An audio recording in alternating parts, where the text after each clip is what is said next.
Thomas and Friends, the Singing Bridge. On a sunny spring morning, Thomas the tank engine was chugging happily along the tracks of Sodor, pulling a train of colorful flowers bound for the village market.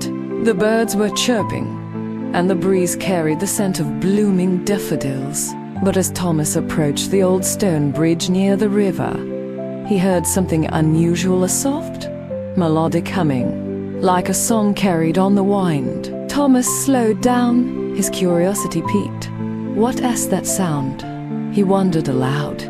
He peered over the bridge and saw nothing unusual, just the sparkling river below and the moss-covered stones. But the humming grew louder, as if the bridge itself was singing. Thomas decided to ask his friends for help.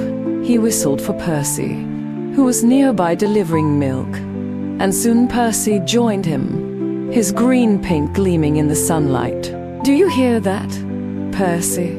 It is like the bridge is singing," Thomas said, his voice full of excitement. Percy listened closely, tilting his funnel. "It does sound like music, but bridges don't sing, do they, together?" They decided to investigate further. They called for James, Emily, and Toby, who arrived quickly, each bringing their own ideas.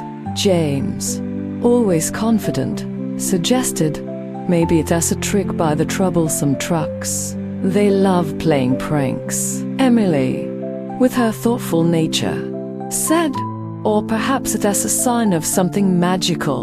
Sodor has had surprises before. Toby, the wise old tram engine, added, "Let us listen more closely. Maybe the bridge is trying to tell us something." The engines gathered around the bridge, their headlights shining on the stones. The humming grew into a clear, beautiful tune, and suddenly, words began to form in the melody.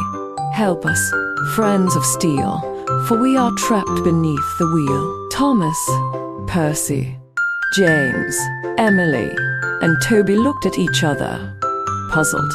"Trapped beneath the wheel? What does that mean?" Percy asked. Emily had an idea. "Maybe there is something stuck under the bridge, something the bridge is trying to tell us about." They inspected the area carefully. James used his strength to move some bushes, and Percy's smaller size allowed him to peek under the bridge. There, tangled in the undergrowth, they found a family of hedgehogs, 3 tiny babies and their mother. The hedgehogs had gotten caught in an old, rusty cartwheel that had fallen into the riverbank, trapping them. "We need to free them," Thomas exclaimed. With teamwork, the engines worked together. Toby used his flatbeds to create a ramp, while James pulled the cartwheel free with his strong buffers. Percy gently lifted the hedgehogs to safety with some soft straw from his train. The mother hedgehog, grateful, let out a tiny squeak, and the bridge's humming stopped, as if it had been relieved of its burden. The bridge was singing to call for help, Emily realized, smiling. Sir Topham had arrived to see the rescue, clapping his hands. "Well done, Thomas and Friends. You've shown that even a bridge can have a voice when kindness is needed."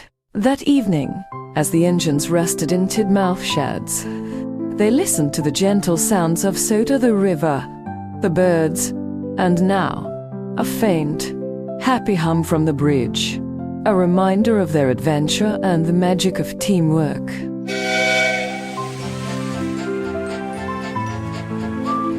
Subscribe to the channel and give a thumbs up.